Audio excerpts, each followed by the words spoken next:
Bom, eu convido vocês a abrirem comigo em Atos, capítulo 2, para nós tratarmos do Pentecostes, que hoje é o dia em que celebramos isso. Atos, capítulo 2. Eu vou tratar do capítulo inteiro. Vocês vão perceber que eu vou correr em algumas partes, porque nós temos um objetivo, que é dentro da nossa série.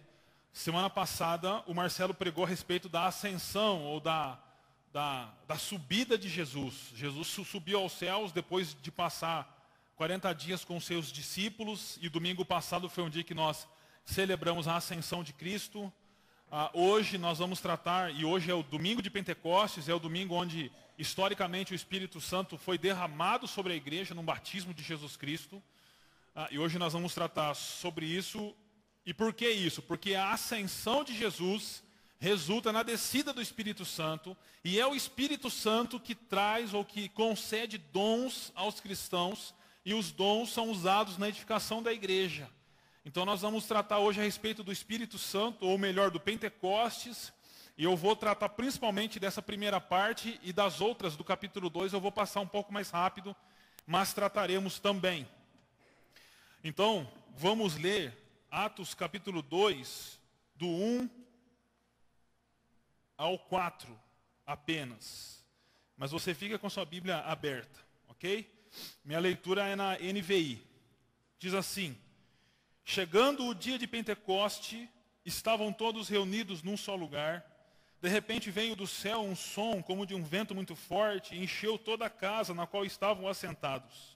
E viram o que parecia línguas de fogo que se separaram e pousaram sobre cada um deles. Todos ficaram cheios do Espírito Santo e começaram a falar noutras línguas, conforme o Espírito os capacitava. Até aqui, e mantenha sua Bíblia aberta. Eu achei um vídeo na internet em que uma pessoa faz a seguinte pergunta a outras pessoas: o que é a igreja? E esse vídeo vai apresentando respostas de pessoas nada convencionais, que eles chamam de pessoas envolvidas no pós-modernismo, e que vão respondendo o que para eles é a igreja.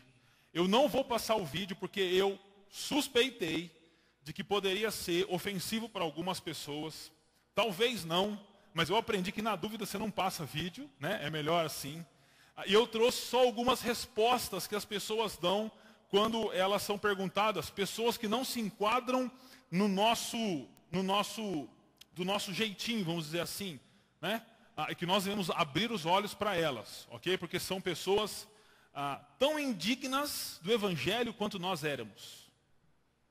Tão indignas quanto nós. Mas Deus, por sua graça, nos salvou e salva pessoas que também são assim. Mas são pessoas que estão se tornando cada vez mais comuns hoje. E quando elas foram perguntadas, a Júlia, que é web designer, ela disse: a igreja é um clube social cheio de regras. O Flávio, jornalista, respondeu: é uma máquina de fazer dinheiro. A Lana, arquiteta, ela diz: é um lugar de ignorância. O Luciano, que é garoto de programa, ele disse: onde se perde a vida. A igreja é um lugar onde se perde a vida. E eu note que é um garoto de programa falando isso. E por último, são 20 pessoas lá, mas eu trouxe só essas 5. O Júnior, professor, ele diz que a igreja é um lugar de fanatismo. Mas sabe o que me incomoda?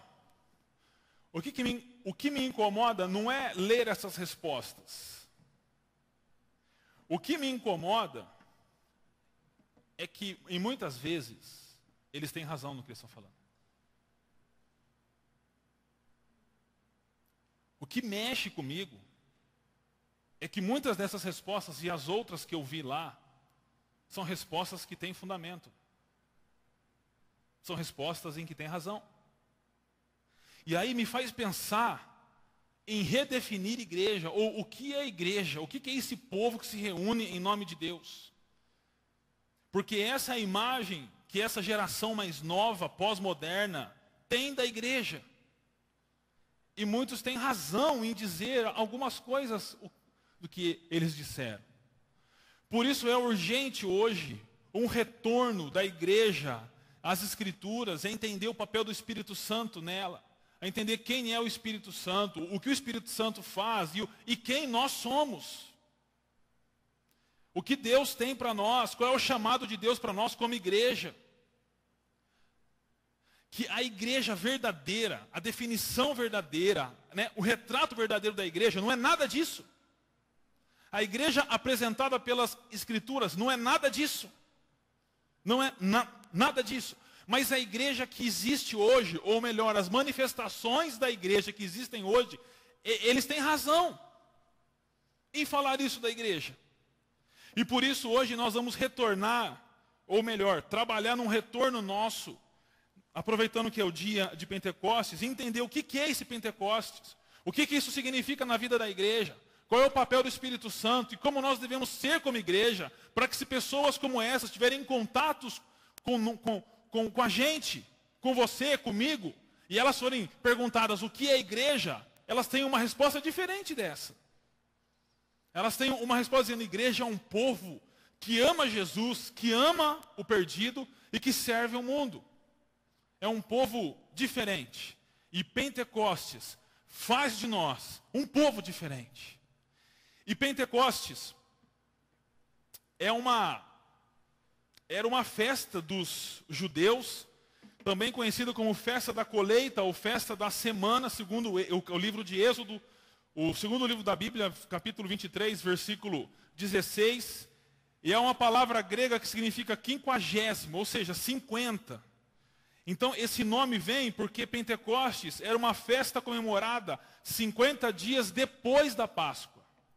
Por isso vem esse nome, Pentecostes.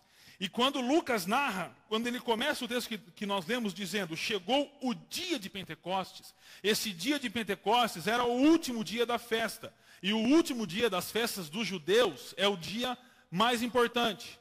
No judaísmo, que é de onde nós trazemos toda a nossa bagagem histórica, as festas, todas elas, inclusive Pentecostes, elas são associadas a eventos históricos.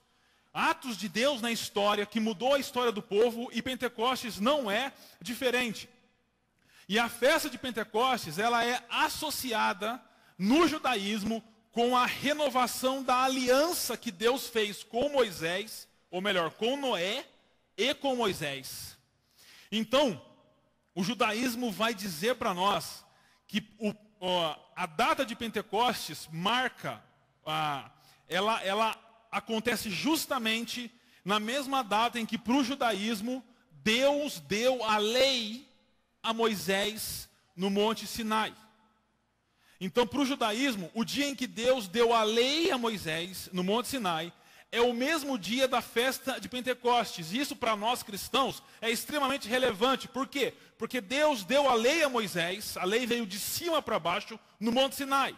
É o Antigo Testamento, é a Antiga Aliança. E agora, no dia de Pentecostes, Deus derrama o Espírito dele sobre a igreja e é uma renovação da aliança. Uma renovação pré-anunciada pelos profetas há muito tempo antes. E vários textos dizem isso. Um deles é o de Jeremias que está aí. Olha o que diz Jeremias. Estão chegando os dias, declara o Senhor, quando farei uma nova aliança com a comunidade de Israel e com a comunidade de Judá. Não será como a aliança que fiz com seus antepassados, a aliança do Sinai, quando os tomei pela mão para tirá-los do Egito, porque quebraram a minha aliança. Apesar de eu ser o Senhor deles, diz o Senhor, esta é a aliança que farei com a comunidade de Israel depois daqueles dias, declara o Senhor. Olha a aliança qual é? Porei a minha lei no íntimo deles, é no coração deles, e a escreverei nos seus corações. Serei o Deus deles, e eles serão o meu povo. E isso acontece quando o Espírito Santo é derramado sobre a igreja. Uma nova aliança que foi selada na cruz, no sangue de Jesus, agora ela é manifestada com o derramamento do Espírito Santo sobre a igreja. Então isso significa que a igreja é o povo da nova aliança entre Deus e Ele, e o Senhor. E o derramamento do Espírito Santo faz com que a lei de Deus, antes escrita em tábuas de pedra, agora passam a ser escritas no coração daqueles que são seguidores de Jesus. Mas aí vem, por que as pessoas respondem aquilo quando são perguntadas sobre igreja? Parece que há uma incoerência grande entre o que aconteceu em Pentecostes e os resultados de Pentecostes e o que nós vemos hoje. Então, olhando para esse texto de Atos, eu queria trabalhar dois movimentos da igreja, principalmente, e depois, nas outras partes do capítulo, eu vou passar mais rápido. E o primeiro eu chamo de movimento comunitário. Atos mostra para nós o movimento comunitário. Um parênteses aqui, irmãos. Esse texto é muito rico de Atos 2. Então daria para falar um monte de coisa, mas eu vou falar de acordo com a nossa série, o que interessa para a nossa série, tá bom? Então, o primeiro que eu destaco é o movimento comunitário. Olha para o texto e presta atenção no que o texto diz. O texto diz que estavam todos reunidos, que todos são esses. São os que foram mencionados antes no livro de Atos. Principalmente no capítulo 1, versículos 13 a 15. São os 12 apóstolos, agora com Matias, as mulheres e os discípulos. Então dá um total de 120 pessoas. Essas 120 pessoas, elas estavam num lugar, reunidos, todos eles reunidos num só lugar. E note, no outro destaque que eu faço embaixo no texto, diz assim: sobre cada um deles, ou seja, vieram línguas de fogo e pararam sobre cada um deles. E o resultado dessas línguas de fogo foi que todos ficaram cheios do Espírito Santo. Por que eu digo que Atos é um movimento comunitário? Porque o Espírito Santo não foi derramado sobre os líderes, apenas sobre os líderes. O Espírito Santo não foi derramado apenas sobre os apóstolos. O Espírito Santo não foi derramado apenas sobre os pastores da igreja, eu, o Marcelo e os presbíteros. Note que o texto fala, o Espírito Santo foi derramado sobre quem? Sobre quem? Sobre todos. Toda a igreja, absolutamente toda a igreja é batizada e recebe o Espírito Santo. Por isso que o Espírito Santo é um movimento, Pentecostes é um movimento comunitário. O Espírito Santo desce sobre toda a igreja. Toda a igreja recebe do Espírito, é batizado pelo Espírito. É interessante que Lucas não faz menção do lugar onde eles estão. Por quê? Porque não interessa o lugar. Não interessa onde estão. O que interessa é que os 120 estavam lá e o Espírito Santo foi derramado sobre a igreja e todos, absolutamente, homens, mulheres, crianças, velhos, jovens, ricos, pobres, apóstolos e discípulos, todos receberam do Espírito Santo de Deus. E esse movimento comunitário é o que a igreja tem perdido muitas vezes e tem centralizado o trabalho em poucas pessoas, principalmente nos líderes, e isso tem prejudicado gravemente o trabalho da igreja. Um exemplo, queridos, é a nossa própria igreja, a Igreja Presbiteriana do Brasil. O Marcelo, semana passada, mencionou um pouco da Igreja Presbiteriana do Brasil, e hoje esse é um dos principais problemas que enfrentamos. Esse é um dado estatístico do crescimento da IPB. Dá uma olhada. De 1917 a 27, o crescimento da IPB foi quase de 100%. Antes foi assim também. Era um crescimento vertiginoso, forte, intenso. A igreja quase que dobrava a cada década. Mas isso foi caindo, foi caindo, foi caindo. E hoje, nós temos um crescimento dentro da IPB de 2%. Mas quando a gente olha para a igreja presbiteriana, isso não foi assim. A primeira igreja presbiteriana foi plantada no Rio de Janeiro em 1862. E a segunda em São Paulo em 1865. E o presbiterianismo ganhou o impulso nos estados de São Paulo, Minas Gerais e Rio de Janeiro. E seguindo a rota do café, de 1865 a 1899, 44 igrejas foram plantadas nessa região.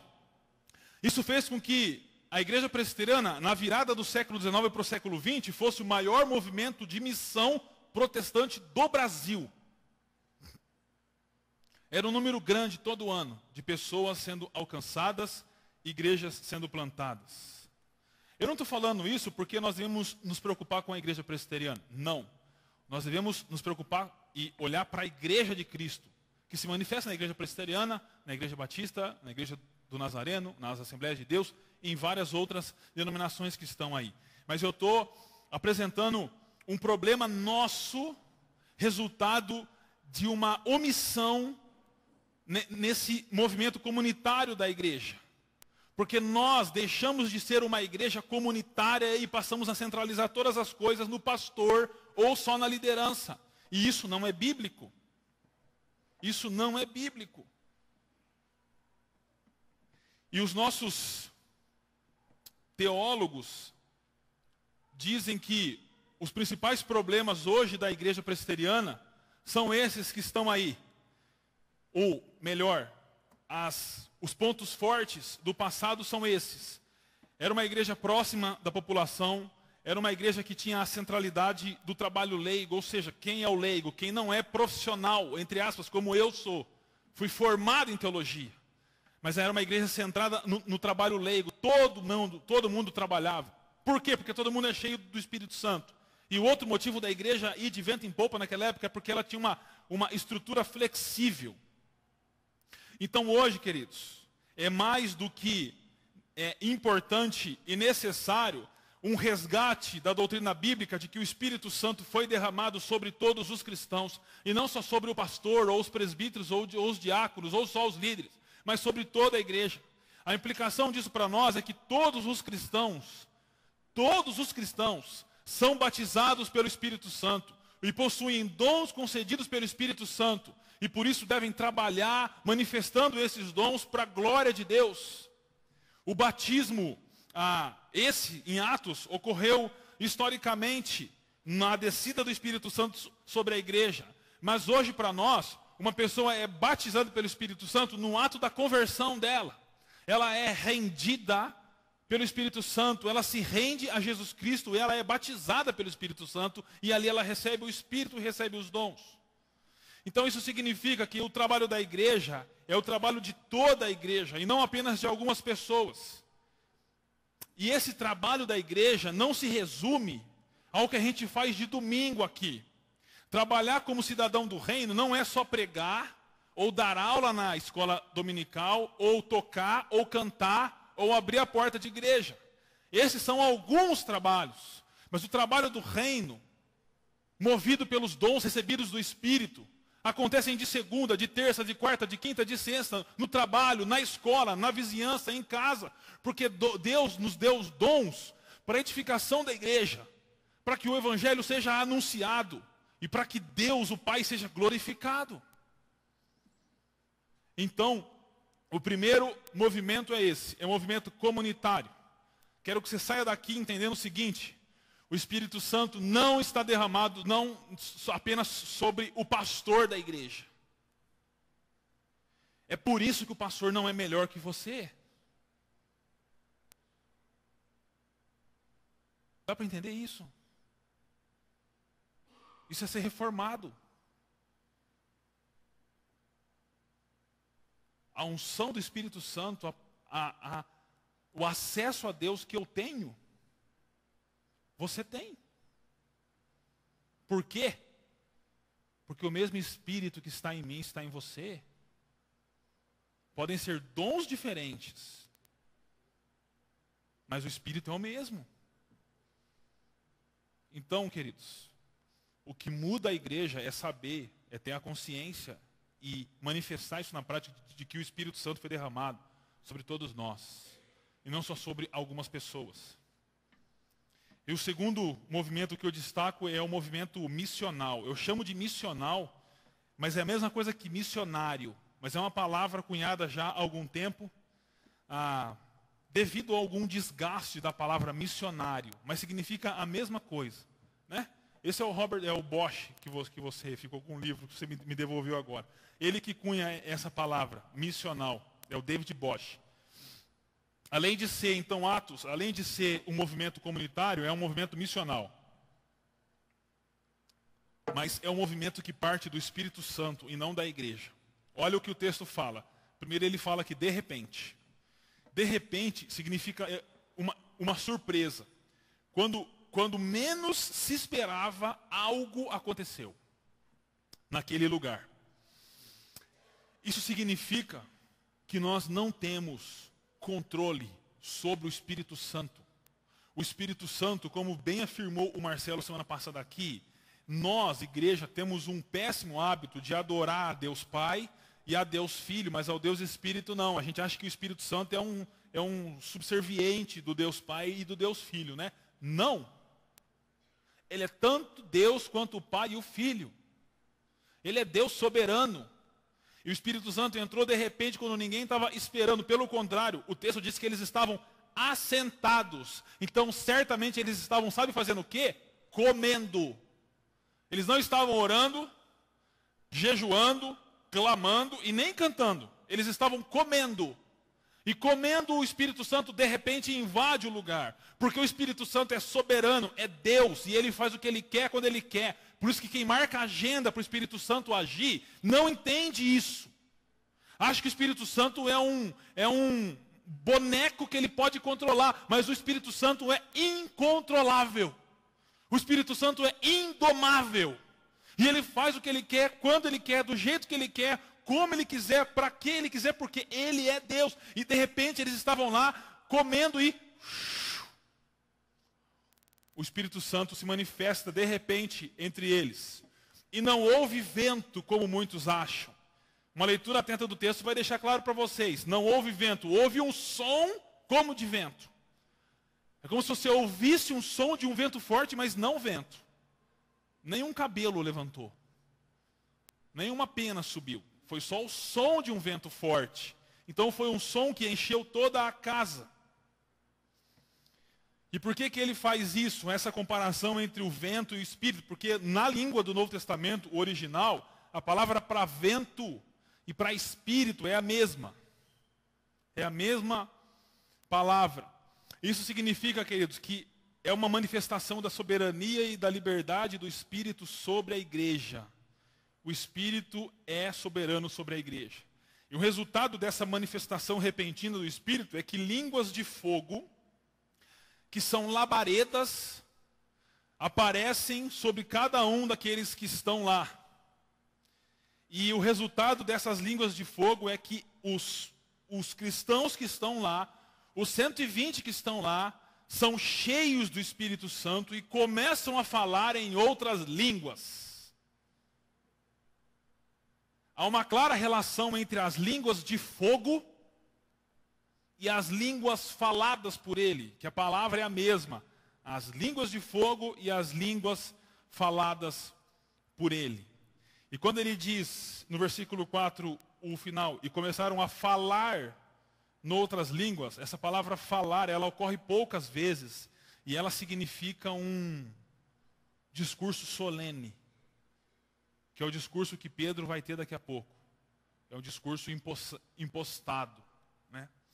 Essas línguas de fogo, elas são resultado e cumprimento de uma profecia que João Batista, no início do Evangelho de Lucas, o mesmo autor de Atos, diz. Aquele texto narra o seguinte: o povo estava em grande expectativa, questionando em seu coração se acaso João não era o Cristo. João respondeu a todos: eu os batizo com água, mas virá alguém mais poderoso do que eu, tanto que não sou digno nem de desamarrar as correias das suas sandálias.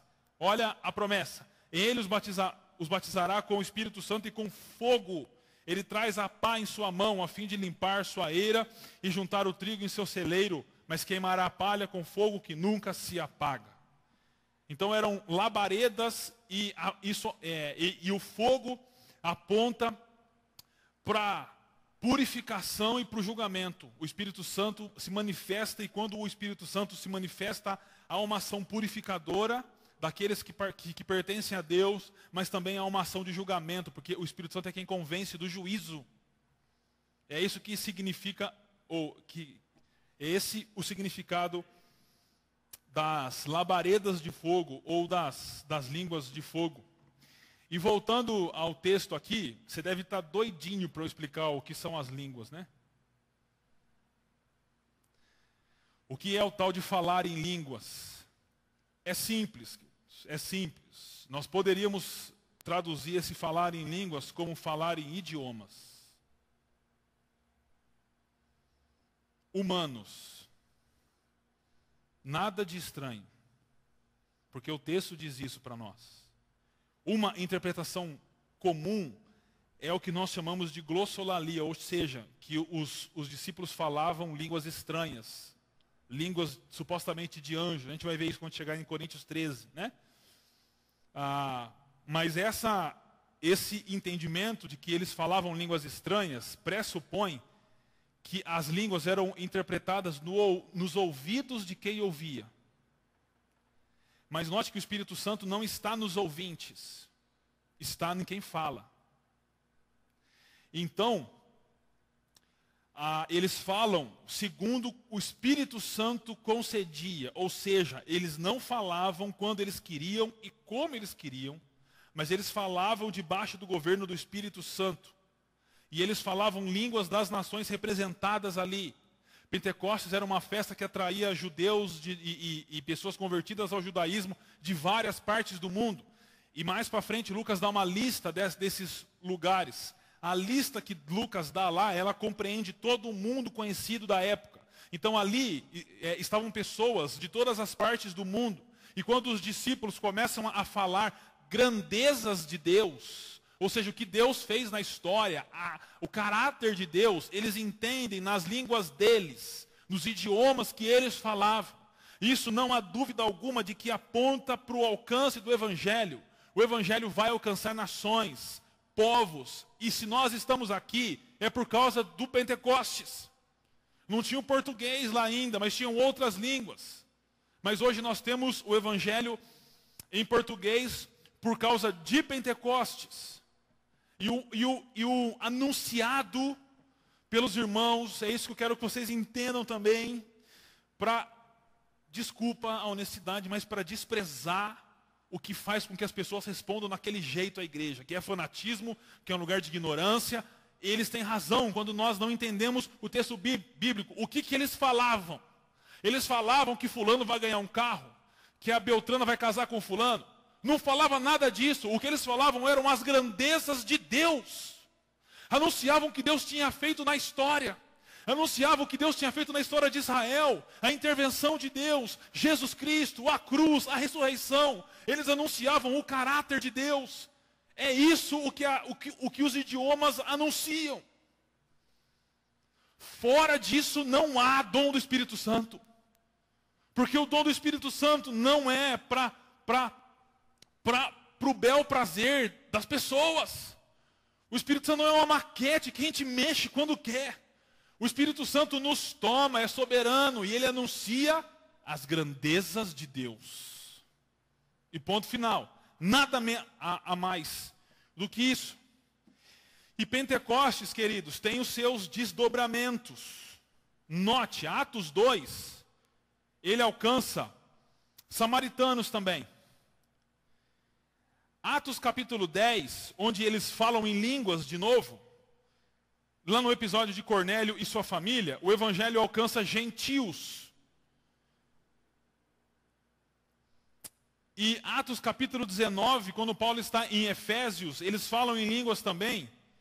E o evangelho alcança discípulos de João Batista, que são discípulos da antiga aliança. Assim se cumpre o que Jesus disse que o evangelho vai alcançar a Judéia, Jerusalém, Judéia, Samaria e os confins da terra. E há a manifestação do suposto dom de línguas no alcance dessas pessoas. Ou seja, o evangelho era anunciado em idiomas humanos, entendíveis e perceptíveis por essas pessoas, no avanço do evangelho. Quando chegar no capítulo 14 de Coríntios, a gente vai tratar de maneira mais detalhada isso. Mas é isso que Atos nos ensina. E essa questão de línguas também, ela está ligada à Torre de Babel, em Gênesis capítulo 11. A humanidade, em Gênesis 11, tinha uma só língua, como diz o texto. E eles desobedeceram a Deus. Desobedeceram a ordem de Deus de se espalhar pela terra e de dominar a terra. Então Deus, a Trindade desce, Gênesis 11 fala isso, e dispersa o povo e confundindo as línguas. É por isso que se você conversar com um linguista ou um linguista hoje, ele vai dizer para você o seguinte: toda língua tem a mesma estrutura, é sujeito, verbo e predicado. Toda língua. Por quê? Porque toda língua é fruto de uma só língua. Só que Deus confundiu as línguas para que o povo se dispersasse sobre a terra. E o povo se dispersou sobre a terra. Gênesis 11. Aí Gênesis 12, o que acontece? Deus chama Abraão. Tem uma aliança com Abraão. É a nossa série da manhã. E essa aliança tem uma proposta, tem um objetivo.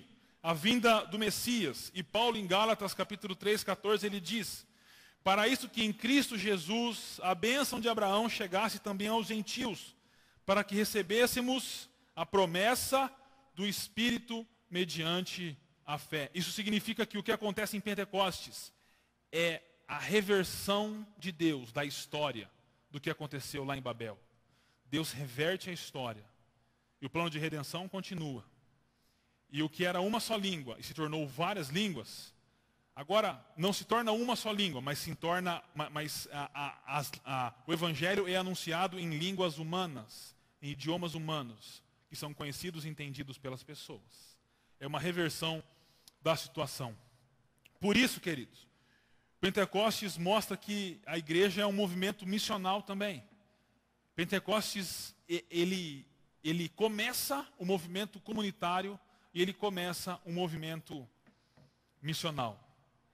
E esses dois aspectos, esses dois movimentos são importantes para a continuação da nossa série. Porque o movimento comunitário significa que todos nós temos dons concedidos pelo Espírito Santo. Todos nós. Todos nós. Só os não salvos que não têm dons do Espírito. Mas todos salvos têm dom do Espírito Santo. E esses dons devem ser usados para quê? Para o anúncio do Evangelho da salvação de Deus. Então agora, de maneira um pouco mais rápida, o anúncio do Evangelho a gente encontra no discurso de Pedro, que vai do capítulo do versículo 14 até o versículo 36. Pedro, em alta voz, influenciado pelo Espírito Santo, ele fala. Por que Pedro fala? Porque alguns ouvintes achavam que o pessoal estava bêbado, né? Mas era 9 da manhã. Hoje tem cara que está bêbado 9 da manhã. Mas naquela época não era comum 9 da manhã estar bêbado. Deixava mais para o final do dia, os que entortavam o caneco. Então Pedro diz, são 9 horas da manhã. Ninguém está bêbado. O que está acontecendo aqui é isso. Aí Pedro anuncia. Note que é o próprio Espírito Santo quem levanta e fala através de Pedro. Obrigado, aí. E note a mensagem de Pedro movido pelo Espírito Santo. É claro que o sermão de Pedro foi maior do que esse. E Lucas aqui resume. Mas quando ele resume, ele coloca os principais pontos. Então Pedro, primeiro, ele fala que o que aconteceu ali é cumprimento de profecias, como ele diz, predito pelo profeta Joel, o texto que o Marcelo leu hoje no começo do culto. Ele diz que Jesus foi um homem aprovado por Deus, ou seja, perfeito, não havia pecado em Jesus, perfeito, um homem perfeito. E ele anuncia a morte de Jesus Cristo, quando ele diz, pregando na cruz. Além disso, ele anuncia a ressurreição de Jesus, ele diz, mas Deus o ressuscitou dos mortos. E ele termina falando da exaltação de Jesus. Jesus foi exaltado aos céus. O que Marcelo pregou semana passada. Jesus subiu aos céus. Esse é o Evangelho. É isso que o Espírito Santo promove. É o anúncio do Evangelho. O Evangelho é algo que foi predito pelos profetas no passado e que se concretizou. O Evangelho é que Jesus, Deus, Filho de Deus, homem perfeito, morreu na cruz. O Evangelho diz que esse Filho de Deus que morreu na cruz ressuscitou ao terceiro dia. E ele subiu aos céus. E ele foi exaltado à direita do Pai. Ele tem todo o domínio e controle sobre todas as coisas. Ele voltará um dia. E isso é Evangelho. O Espírito Santo promove esse tipo de mensagem. Pessoas vão atrás do Espírito Santo querendo outras coisas, querendo outras mensagens, outras profecias. Profecias que massageiam o ego, que nos deixam felizes, que falam que vão ficar ricos, que não vão ser curados. O Espírito Santo, queridos, está preocupado, sabe em quê? Em anunciar o Evangelho. Que foi o que Pedro falou. Olha se Pedro fala alguma coisa além do Evangelho. Morte de Jesus, ressurreição de Jesus, exaltação de Jesus. Isso é o Evangelho. E a manifestação do Espírito Santo e os dons dados à igreja devem promover sempre o Evangelho. Porque o Evangelho salva pessoas e muda o mundo. É a mensagem de redenção de Deus para aquele que está perdido e afastado de Deus. O Evangelho. Quando a igreja for centrada no Evangelho, impulsionada pelo Espírito Santo para anunciar o Evangelho, aquilo que eles falaram lá, nós vamos ouvir. Porque o Evangelho nos tira do fanatismo, nos tira do dinheiro, nos tira de tudo aquilo que não tem nada a ver com Deus e nos centra no Evangelho, no anúncio da boa nova de que Deus veio em nosso resgate, na pessoa de Jesus Cristo. E nós não precisamos de absolutamente mais nenhum tipo de mensagem. Desculpa, me perdoa os que acham que sim. Me desculpe, mas Deus não é um Deus bilu-bilu. Deus é um Deus sério que tem um plano de redenção para a salvação das pessoas, para a redenção da criação. E o anúncio é o Evangelho. E se o Evangelho não é suficiente, nada vai ser suficiente no mundo. Absolutamente nada vai ser suficiente no mundo. Porque o Evangelho é suficiente para quem está perdido. E os dons devem promover isso. E Pedro fala, anuncia o Evangelho, porque os dons são dados para a edificação da igreja, para o crescimento e amadurecimento de pessoas, para que elas se tornem a imagem de Jesus, iguais a Jesus. E os dons promovem o anúncio do Evangelho, que não é um fim em si mesmo, mas o anúncio do Evangelho deve promover, acima de todas as coisas, a glória de Deus. Então sabe como que é o processo? O processo é mais ou menos assim. Eu sou horrível em desenhos, mas eu tentei alguma coisa aqui. O Espírito Santo derrama dons sobre a igreja. E aí, para a edificação da igreja, isso é para o amadurecimento e para que a igreja, os cristãos tenham armas espirituais para cumprir a sua missão. Que missão é essa? Anunciar o Evangelho. Para quê? Para a glória de Deus. Para a glória de Deus. E diante dessa mensagem vem o segundo bloquinho, que fala de como as pessoas ouviram o Evangelho e elas ficaram aflitas em seu coração. A palavra para aflito aqui é perfurado. O Evangelho perfurou o coração das pessoas. No bom sentido, é claro. Isso significa que eles sofreram uma aflição aguda diante do exposto pelo apóstolo Pedro. E aí eles perguntam, o que a gente faz então? Aí Pedro fala o seguinte, dá um dízimo aqui que está tudo resolvido. Foi isso que ele falou? Ora 5 vezes a oração aqui que está tudo resolvido. Foi isso que ele falou? O que Pedro falou? A resposta de Pedro: arrependam-se dos seus pecados e sejam batizados para receberem o dom do Espírito Santo de Deus. Ponto final. Ponto final. Então, a resposta ao anúncio do Evangelho é arrependimento, que é uma mudança de vida, uma mudança de coração, é uma mudança completa. Tudo que você pensa, faz, fala, come, viaja, dorme, namora, conversa com as pessoas, trabalha, estuda, absolutamente tudo é mudada por Jesus Cristo. Não é só religião. É tudo o que você faz e o que você é transformado por Jesus Cristo. Você passa a fazer não do seu jeito, mas do jeito de Jesus. Como é que trabalha? Como é que ele ensinou? É assim. Como é que eu estudo? Como é que Jesus ensina? É assim. Como é que eu trato a minha esposa? Como é que Jesus ensinou? É assim. Porque pouco importa o que achamos ou deixamos de achar. Pouco importa. O que importa é o que ele acha e como ele diz que tem que ser. E é essa transformação que significa arrependimento. Não é remorso. Oh, como eu fui mal, agora eu vou ser bonzinho e minha religião agora mudou. Não é religião. Não é religião. É mudar coração. E coração, na Bíblia, é todo o seu ser. Não são só as emoções. É tudo, é intelecto, desejos, vontades, emoções, sentimentos, sonhos, aspirações, virtudes, projetos, valores, princípios, absolutamente tudo o Evangelho muda. E isso acontece pelo arrependimento. O arrependimento nos conduz ao batismo, que é o selo cristão da nova vida. E nos conduz ao recebimento do Espírito Santo. Para quê? Para fazer o que Pedro fez.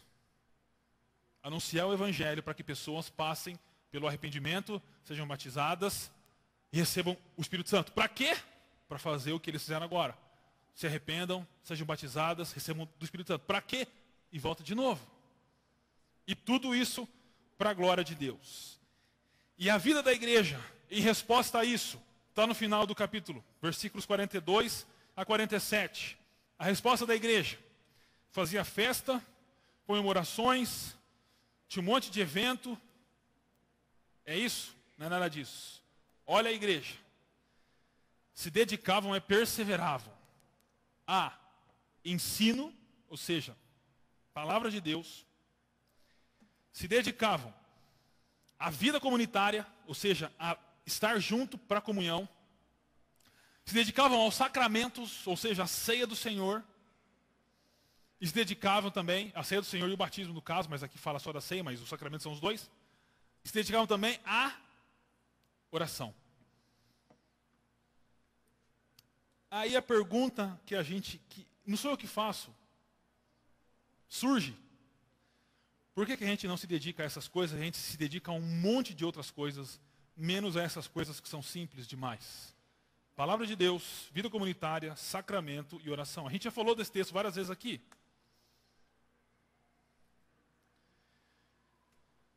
Porque nós não entendemos Pentecostes. Essa igreja, ela não é boa em si. Ela só está respondendo ao que aconteceu em Pentecostes. Então, trazendo para números redondos, você tem aqui 3.120 pessoas, porque 3.000 foram convertidas no sermão de Pedro, né? Pentecostes é a festa da colheita, então 3.000 foram colhidos pelo Espírito Santo. 3.120 pessoas. E olha o que essa igreja fazia. Ensino da palavra de Deus, comunhão, sacramento e oração. Eu já falei e torno a falar para encerrar aqui essa parte. Se nós fizermos isso, nós seremos uma igreja diferente. Isso. Você pode dizer, mas é pouco, pastor. É pouco, mas a igreja hoje não faz nem o mínimo. Se nós fizermos isso pessoal e comunitariamente, nós seremos uma igreja diferente. Então, queridos, para nós não sermos, ou nós não fazemos parte daquele grupo que aqueles jovens responderam, o que é a igreja? É entender Pentecostes, que é um movimento comunitário, significa que todos nós temos espírito, é um movimento missional, ou seja, é um movimento que avança o anúncio do Evangelho, não é ficar falando em línguas estranhas, que não tem nada a ver com o anúncio do Evangelho, é anunciar o Evangelho. O Evangelho é o que Pedro anunciou. As pessoas precisam ser chamadas ao arrependimento, é a mudança do coração delas. E a nossa resposta como igreja é essa aqui. O que é a igreja? A igreja é um prédio? A igreja é o pastor? Ou seus auxiliares? A igreja é a música?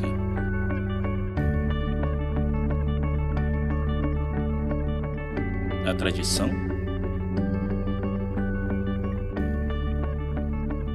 Ou os ministérios? Todas essas coisas são boas, mas elas não são a igreja. Tire elas e a igreja ainda existe. Por quê? Porque você ainda está aqui. A igreja é você.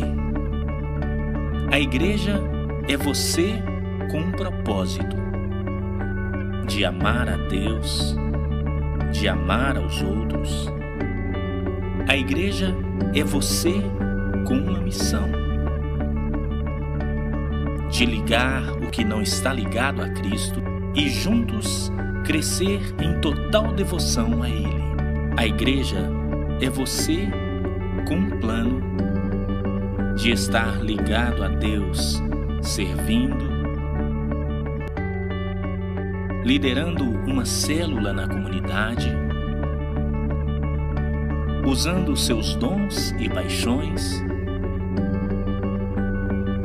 e transmitindo a sua fé àqueles que não conhecem a Cristo. Quando você e eu vivemos dessa forma,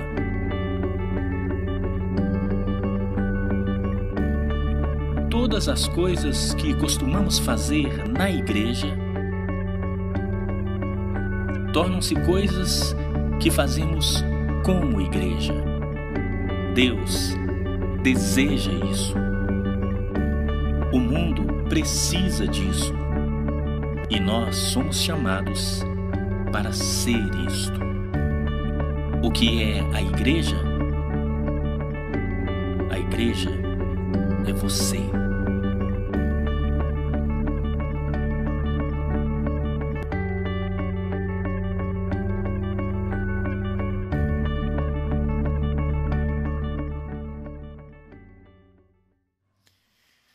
Conclusão, termino dizendo que os dons são dados pelo Espírito e nós entraremos a partir de domingo que vem em mais detalhes em 1 Coríntios 12, 13 e 14 e convido você a participar. Você tem dons. Se você é convertido em Jesus Cristo, você tem dons que precisam ser usados para a manifestação da glória de Deus. Tudo para a glória de Deus. Então eu termino com 2 convites. Primeiro, aqueles que possivelmente não se renderam a Jesus Cristo ainda, e o Evangelho diz que é necessário que você se renda a Jesus, se arrependa dos seus pecados, se dobre a Jesus e reconheça que Jesus é aquele que reconcilia você com o Pai, perdoa os seus pecados e te dá uma nova vida, e muda o teu coração. Quando eu falo coração, não é sentimento, é vida completa. Esse é o primeiro convite, de rendição a Jesus Cristo como Senhor soberano e Salvador das nossas vidas. O Evangelho é isso. Anuncia isso. É necessária uma resposta como a deles aqui, de aflição e de arrependimento. Esse é o primeiro convite. O segundo convite é um convite de reconsagração. Talvez você está vivendo uma vida cristã raquítica, né? Desculpa a palavra, mas medíocre. Achando que o Espírito Santo está com fulano, com Beltrano, com pastor, com presbítero, mas ele está com você. E você, se é convertido, se é de Jesus, tem o Espírito Santo e tem dons dados por esse Espírito. E é necessário você entender isso. Você se deixar encher pelo Espírito Santo, a gente já aprendeu aqui como é que faz isso. E você manifestar os seus dons aqui, amanhã, na segunda, na terça, na quarta, onde você for. Que os dons sirvam para a edificação da igreja, para alcançar o perdido. E acima de todas as coisas, o objetivo final de todas as coisas, é a glória de Deus. Deus seja glorificado pelas nossas vidas e através das nossas vidas. Isso é para nós morrermos e vivermos pela glória de Deus. É por isso que nós existimos. Glória de Deus. Convido você, se você se encaixa em um desses 2 convites, a orar nesse momento de maneira muito honesta e falar com Deus. Que, como diz esse vídeo, Deus deseja isso. Deseja a conversão de pessoas. E deseja que pessoas vivam cheias do Espírito Santo, manifestando os dons que Ele nos deu. Vamos orar.